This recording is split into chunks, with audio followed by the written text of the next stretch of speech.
Welcome. Every night at 3:17 a.m., machinery starts beneath a coal mine sealed since 1972. The security guard swears the buried miners are still working and trying to come out. Black Hollow Mine lay in a fold of Appalachian hills where cell signals thinned and roads narrowed into gravel threads between trees. By day, the place looked like any other abandoned industrial scar in rural Pennsylvania. Rusted fencing, warning signs faded by decades of rain, and a concrete slab poured over the old shaft entrance like a gravestone. The forest had crept back around it, reclaiming everything except the sealed mouth of the earth itself. Locals still avoided the property after dark, not out of superstition exactly, more a habit passed quietly through generations, the way people learn not to walk certain hollows once the sun drops. The mine closed after the collapse in November 1972. 23 men were working the night shift when a lower seam gave way. Rescue teams drilled and dug for days, reaching only part of the tunnel network before declaring the rest too unstable to enter. 11 bodies were recovered. 12 remained entombed somewhere below the mountain. Families held funerals with empty caskets. The shaft was capped the following spring. After that, Black Hollow faded into memory, another Appalachian disaster folded into local history. 50 years later, the land changed hands. An energy company bought several parcels across the ridge to survey methane pockets trapped in old coal seams. Before drilling permits cleared, the company hired a single night security contractor to patrol equipment and deter trespassers. That was how Daniel Mercer ended up at Black Hollow. Mercer was 38, former corrections officer, steady temperament, no patience for ghost stories. He took the job for the quiet and the pay bump. His shift ran from 7 p.m. to 5 a.m., alone in a pickup with floodlights and a thermos of coffee. The site required only routine checks, perimeter fence intact, no vandalism, no wildlife damage to gear. The sealed shaft lay at the center of his patrol loop, a pale circle in the beam of his headlights each pass. His first week was uneventful. Wind through oak branches, occasional deer eyes reflecting back at him, the low metallic tick of cooling equipment. He noted everything in a small logbook: time, condition, weather. By the 7th night, the isolation had settled into him comfortably. The woods felt ordinary. The mine was just concrete and dirt. The first sound came at 3:17 a.m. exactly. Mercer had just completed a perimeter walk and was returning to the truck when the ground beneath his boots trembled. Not sharply like an impact, but with a deep rolling vibration that seemed to rise from far below. He stopped, listening. The sensation lasted perhaps 10 seconds. In that time, he recognized a pattern. Rhythmic, mechanical, repeating. It reminded him of heavy industrial equipment cycling up, the kind of pulsing force transmitted through floors in factories. He scanned the ridge. No vehicles, no lights beyond his own. The vibration faded as suddenly as it had begun. He stood still another minute, waiting for it to return. It didn't. He wrote in the log, 0317, brief ground vibration near shaft cap, possible subsurface shift. The next night it happened again, same time, same place, but longer, nearly a full minute. This time, the vibration carried faint sound with it, a dull metallic clatter layered beneath the rumble, like loose chains striking something hard in steady intervals. Mercer walked directly to the shaft cap, a circular concrete seal roughly 20 feet across. He crouched and placed his gloved hand flat against its surface. The concrete was cold and trembling. He leaned closer, ear almost touching. The vibration resolved into clearer components: a low rotating grind, intermittent knocks, and, for a fraction of a second, something that might have been an echoing shout stretched thin by depth. Mercer jerked back instinctively. The sound ceased. The slab lay inert beneath his palm. He reported it the following morning. The site supervisor attributed it to natural settling or distant quarry operations miles away.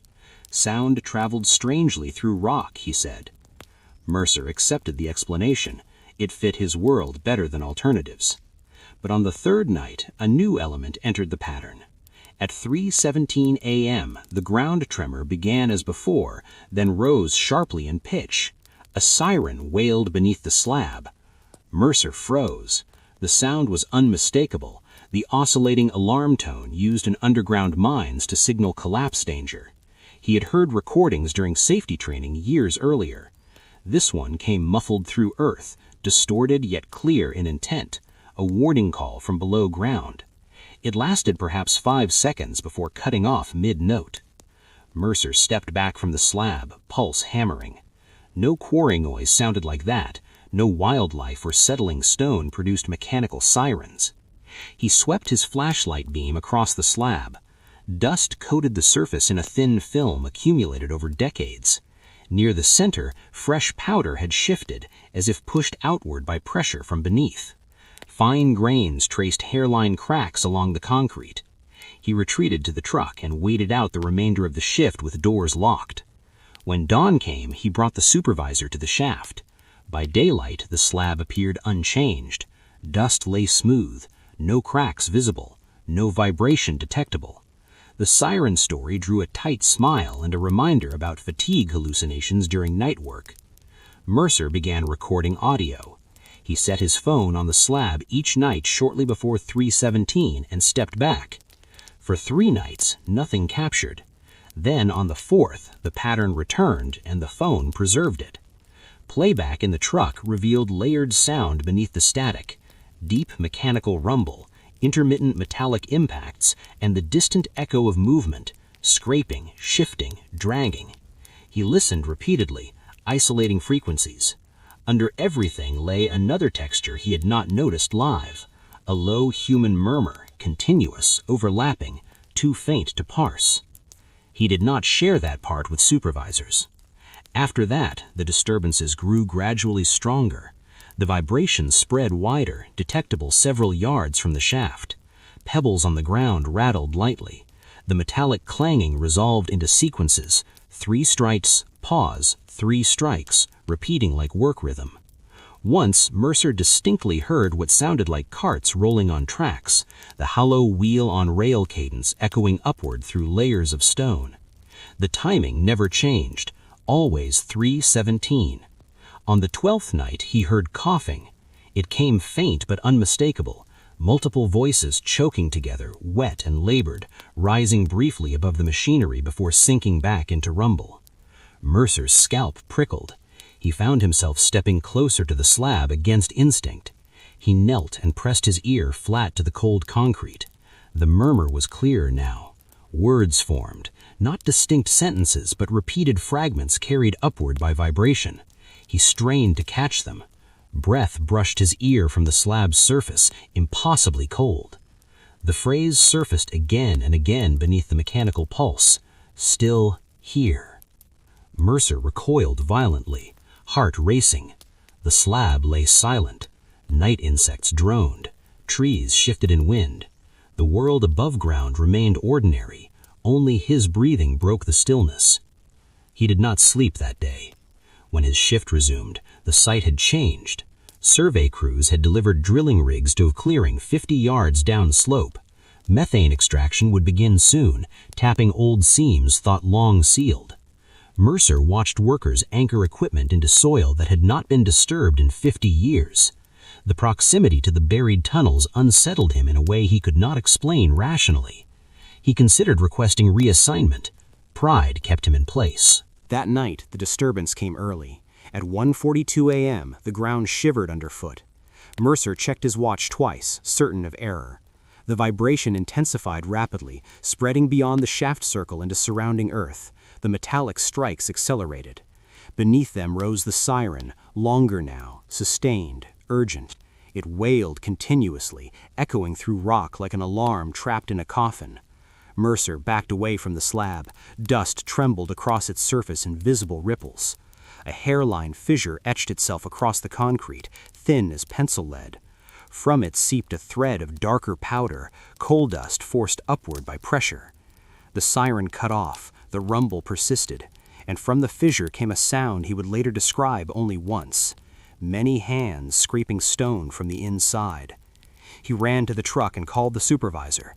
No answer. He recorded instead, camera aimed at the slab. In the viewfinder, the crack widened by fractions, branching like a vein across the seal. Blackness showed beneath. Cold vapor leaked out, curling low along the ground. The air smelled of deep earth and old carbon. Then the slab bulged, not outward fully, but enough to lift dust in a halo before settling again. The fissure split open along its length. A wedge of darkness appeared within, not empty, but moving, packed with shifting density like bodies pressed together in confined space. The rumble peaked. For an instant, Mercer saw shapes thrusting upward against the opening. Rounded helmets fused to skull lines, shoulders crushed tight, arms layered atop arms, all forcing toward air. The sirens screamed once more from below. Mercer dropped the phone and ran. Mercer did not remember reaching the truck. One moment the slab was splitting open and shapes were forcing upward through the earth, and the next he was inside the cab with the engine roaring and gravel spraying beneath spinning tires. He drove without headlights for several seconds before realizing it, the darkness outside complete except for the afterimage burned into his eyes. Helmets, shoulders, arms layered in impossible compression, all pushing toward air. He did not stop at the date. He drove straight through it, snapping the chain, and did not slow until the mine road spilled onto county pavement a mile downslope. Only then did he pull over, chest heaving, hands shaking so badly he could not hold his phone steady. When he finally looked at the recording, the screen showed only darkness and violent motion, but the audio remained. The rumble was deafening, the sirens screamed continuously, and beneath both, clearer than before, came the layered voices, dozens overlapping, raw with strain. "Still here." The words rose in waves, some deep, some thin, some broken by coughing that never seemed to end. He shut the audio off, but the phrase continued in his head, matching his pulse. At dawn, company trucks were already climbing toward Black Hollow. Mercer met them halfway down the ridge, blocking the road. He tried to explain the crack, the pressure, the shapes beneath the slab, but his voice would not stabilize. The supervisors assumed a collapse event and rushed past him toward the site. By the time Mercer followed, the clearing was full of men. They stood in a loose ring around the shaft cap, silent, boots in dust. The slab lay exactly as it always had, intact, unbroken, its surface smooth under morning light. No fissure, no coal dust plume, no sign of disturbance at all. Only the gate below remained twisted from Mercer's escape. He walked to the slab on unsteady legs. In daylight, the concrete looked ordinary, weathered but whole. He crouched and touched the surface. Cold, solid, dead. "Where?" a supervisor asked. Mercer could not answer. He replayed the recording instead. The men listened. The rumble filled the speaker, unmistakable even in daylight air. Metallic strikes echoed. The siren rose, thin but clear. And then the voices, layered, repeating, impossible to dismiss once heard. "Still here." No one spoke for several seconds after it ended. A drilling foreman cleared his throat and muttered that sound carried strangely through old seams. Another suggested trapped methane pockets venting. But none of them stepped onto the slab while they talked. Work paused that day. Engineers inspected the seal, scanned for voids, tested ground density. Results showed nothing unusual. The shaft remained classified as permanently capped and stable. By afternoon, operations resumed downslope. Mercer refused to return. He filed a report, citing structural hazard and auditory phenomena. The company reassigned another guard within 48 hours. Mercer left the contract entirely a week later and took temporary work in town. He told no one else what he had seen. But the night shift continued. 3 weeks after Mercer's departure, drilling began. The first borehole punched through upper seams without issue. The second descended deeper, angled toward a methane pocket mapped near the old Black Hollow tunnels.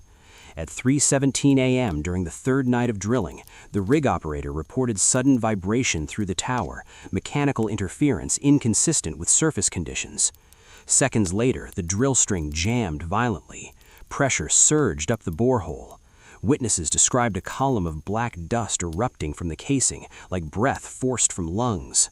The rig alarms triggered. Workers backed away. The vibration intensified, traveling outward through ground and equipment in pulsing waves. Then the siren sounded, not from speakers, from below. Crew members later argued about direction, that all agreed on origin, underground, directly beneath the drilling pad. The tone matched archival mine alarms almost exactly, rising and falling in collapse warning cadence. It lasted nearly 10 seconds before cutting out. When vibration ceased, the borehole had widened beyond bit diameter. The surrounding earth fractured from within. Engineers ordered an immediate halt and sealed the casing. Work stopped indefinitely. 2 nights later, residents along the ridge reported tremors felt through floors shortly after 3 a.m. One farmhouse owner claimed to hear distant machinery under his well water line. Another reported coughing sounds beneath his basement slab. County officials logged the events as minor seismic activity related to drilling. No further investigation followed. But recordings surfaced. The replacement guard, curious after hearing rumors, set his own audio device on the Black Hollow slab during shift.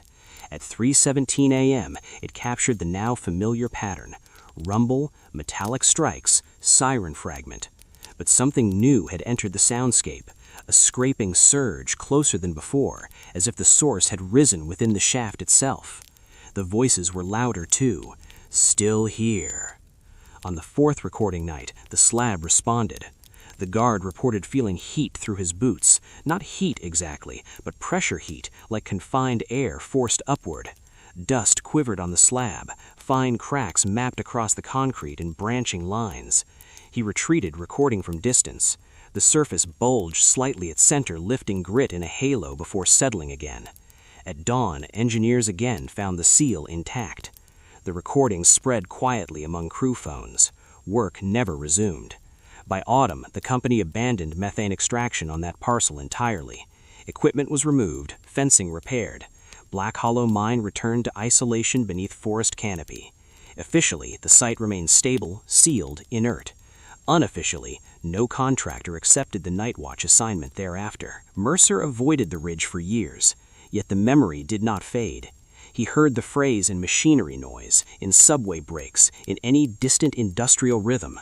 Still here. It followed him into sleep. Once, waking at 3:17 a.m. exactly, he felt his mattress vibrating faintly beneath him and lay rigid until the sensation passed. He never returned to Black Hollow until the fire. It began in late October, sparked by lightning and dry canopy. Fire crews cut lines around the site, bulldozing soil to bare mineral earth. In doing so, they scraped across the old shaft slab for the first time in decades. Witnesses reported the dozer blades striking concrete and exposing a long seam across its surface, a fissure previously hidden under soil accumulation. As the machine pushed debris aside, the crack opened fractionally, releasing a plume of cold black dust that did not match surrounding ash. One firefighter swore he heard a siren beneath his boots. The slab did not fail. Crews withdrew. The fire passed. Rain followed. The clearing settled again into charred stillness. Mercer learned of the event from a former coworker and drove the ridge road at dusk days later, stopping short of the gate. From that distance, the mine clearing lay half-burned, the slab pale against blackened soil. Smoke smell lingered in air. He did not approach closer. As he watched, evening wind shifted ash across the clearing in slow veils. For an instant, the dust traced shapes along the slab's surface. Rounded crowns, shoulder arcs, impressions like bodies pressing upward from beneath a membrane. The wind fell. The shapes vanished. Mercer left without exiting the truck. Black Hollow Mine remains sealed beneath second-growth forest today. No marker stands for the 12 miners unrecovered in 1972. Official records list the disaster closed, the shaft permanently capped, the seams exhausted. Yet locals along the ridge still wake at times before dawn to a vibration under floorboards that does not belong to passing trucks or distant quarries. They speak of tools striking stone in steady rhythm beneath the hills, of coughing carried through wells, of alarms too deep to locate. Always near 3:17 a.m. Those who know the story say the night shift never ended, that below the concrete seal, in tunnels no map can now reach, the buried crew still labors in black seams, helmets fused, lungs full of dust, hands scraping toward air that